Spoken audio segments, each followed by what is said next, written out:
Assalamualaikum warahmatullahi wabarakatuh.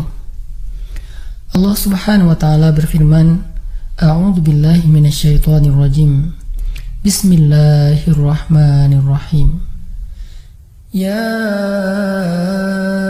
ayyuhalladzina amanu ista'inu bis-sabri was-salah. Innallaha ma'as-sabirin. Innallaha ma'as-sabirin. Wahai orang-orang yang beriman, mintalah pertolongan dengan sabar dan sholat. Sesungguhnya Allah bersama dengan orang-orang yang sabar.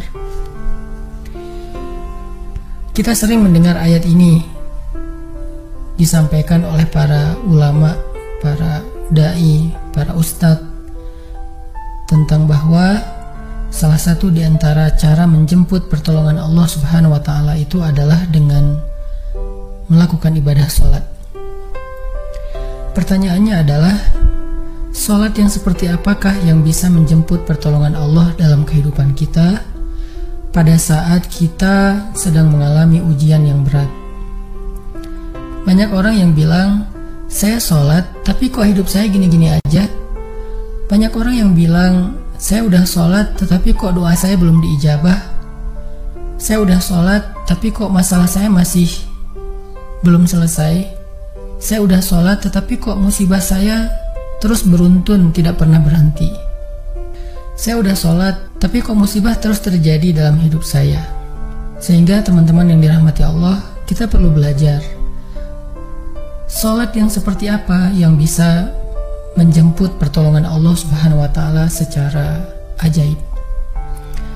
Mari kita renungkan sebuah kisah yang pernah disampaikan oleh sahabat Anas bin Malik radhiyallahu an, bahwa dahulu di masa Nabi ada seorang laki-laki di kota Madinah yang melakukan perjalanan antara Syam ke Madinah untuk berdagang. Di tengah perjalanan, laki-laki ini dirampok oleh para perampok.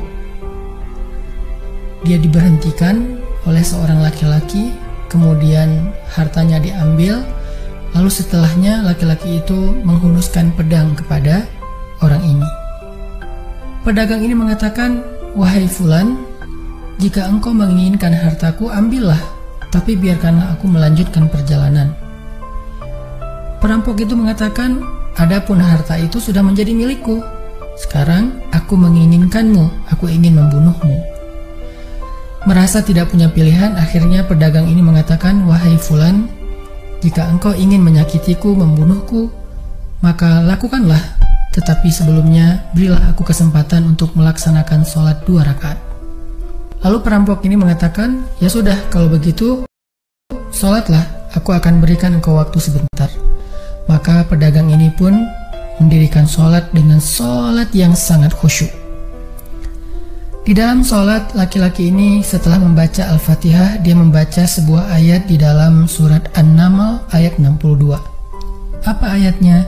Dia membaca kalimat, Amman yujibul muttarra idza da'ah.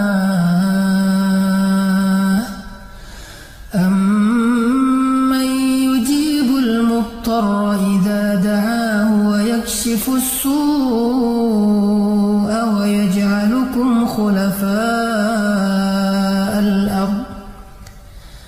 A ilahum ma'allah.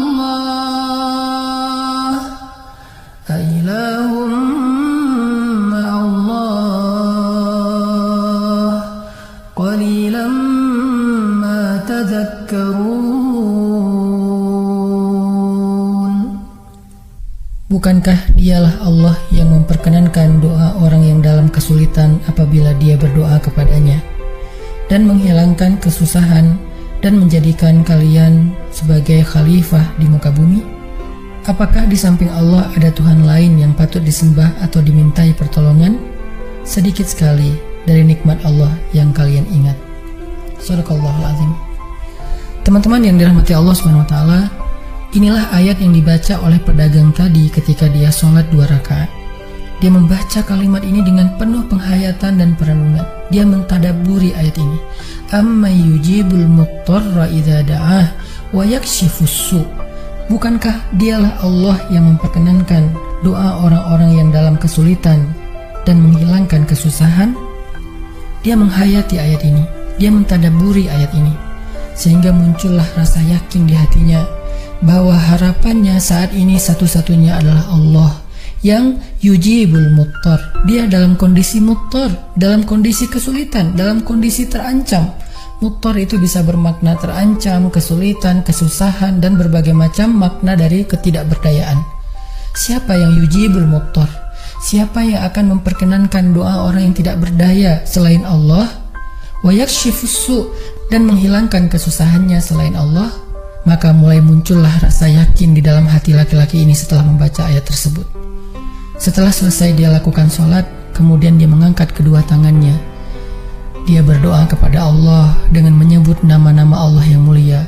Ya Rabbi, wahai Tuhan yang maha pengasih, wahai Tuhan yang maha penyayang, wahai Tuhan yang memiliki arsy yang mulia, wahai Tuhan yang menampakkan makhluk, wahai Tuhan yang maha mengembalikan, wahai Tuhan yang maha melaksanakan apa yang Dia kehendaki. Aku mohon dengan cahayamu yang memenuhi sudut-sudut arsy-Mu. Hamba mohon kepadamu dengan kekuasaanmu yang menguasai makhluk-Mu, dan dengan rahmat-Mu yang meliputi segala sesuatu. Tidak ada Tuhan yang berhak disembah selain Engkau, ya Allah.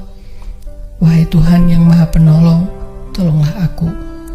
Laki-laki ini berdoa meminta kepada Allah dengan menyebut kebesaran Allah di arsy, menyebut cahaya-cahaya yang dimiliki oleh Allah yang meliputi arsy-Nya yang mulia.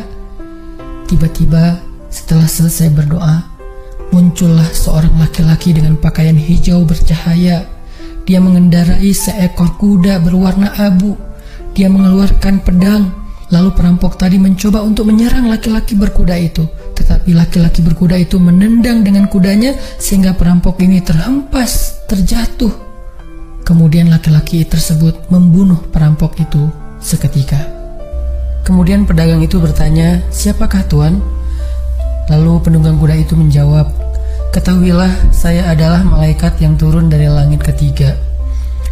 Ketika kamu berdoa kepada Allah kali yang pertama, kami para malaikat mendengar suara gemerincing dari pintu-pintu langit.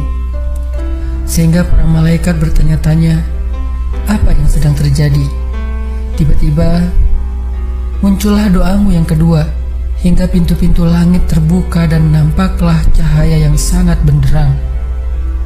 Dan di doamu yang ketiga, datanglah malaikat Jibril kepada kami seraya berseru, siapakah di antara kalian wahai para malaikat yang mau menolong hamba Allah itu?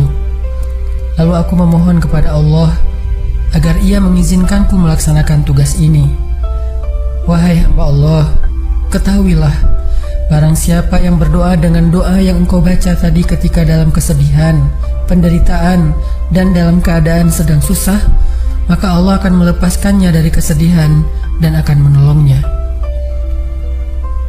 Teman-teman yang dirahmati Allah Subhanahu wa Ta'ala, itulah salah satu kisah tentang keajaiban sholat seorang pedagang yang dengan sholat itu Allah Subhanahu wa Ta'ala mendatangkan pertolongan yang luar biasa dalam masalahnya.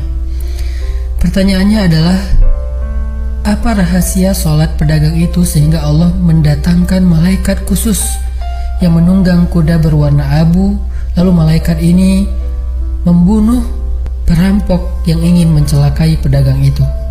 Salah satu rahasia dari sholat pedagang itu, kata para ulama, adalah dia melakukan ibadah sholat dengan ihsan, seperti yang dikatakan Nabi tentang bab ihsan, an ta'budallah ka'annaka tarah fa illam takun tarah fa innahu yarak. Ketika engkau beribadah kepada Allah, seolah-olah engkau melihat Allah. Jika engkau tidak bisa melihat Allah, maka yakinlah Allah melihatmu. Di sini Nabi mengajarkan kepada kita tentang sholat yang terkoneksi langsung dengan Allah Subhanahu wa Ta'ala. Terkoneksi dalam yakin dan iman sampai seolah-olah kita melihat Allah. Artinya ketika kita bisa sholat seolah-olah kita melihat Allah, lalu dengan kondisi seperti itu kita meminta pertolongan Allah dengan penuh keyakinan, itulah sholat yang mendatangkan pertolongan Allah. Atau kalau kita nggak bisa membayangkan bahwa kita melihat Allah karena itu memang sulit, maka yakinlah Allah melihat kita dan itu pasti. Artinya bahwa Allah itu pasti mendengar kita, melihat kita, dan sedang menunggu apa yang kita butuhkan. Maka orang yang bisa melakukan sholat dalam keadaan benar-benar seperti sedang bertemu dengan Allah, lalu dia meminta pertolongan Allah Subhanahu wa Ta'ala seperti pedagang tadi, maka sholatnya itulah yang disebut di dalam Al-Quran wasta'inu bis sabri wassholah, sholat yang bisa mendatangkan pertolongan Allah Subhanahu wa Ta'ala. Semakin sering kita melakukan sholat dengan ihsan, benar-benar seperti bertemu dengan Allah Subhanahu wa Ta'ala. Kalau kita nggak bisa ngerasain bagaimana cara menghayati kita melihat Allah, yakinlah Allah melihat kita. Dan kalau kita bisa mendawamkan ini dalam sholat 5 waktu dan dalam sholat-sholat sunnah kita yang lain, terutama sholat tahajud, maka insya Allah sholat kita sudah menjadi jalan keajaiban dalam kehidupan kita. Barakallahu fiikum.